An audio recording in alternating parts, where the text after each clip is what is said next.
الرأى مستغنى إن إلى ربك الرجعى إن إلى ربك رجعى أرأيت الذي पढ़ो मुंह खोलता रहेगा عبدا إذا صلى أرأيت إن كان على الهدى أو أمر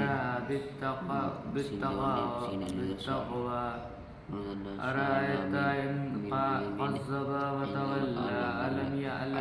ألم يعلم بأن الله يرى كلا لئن لم ينته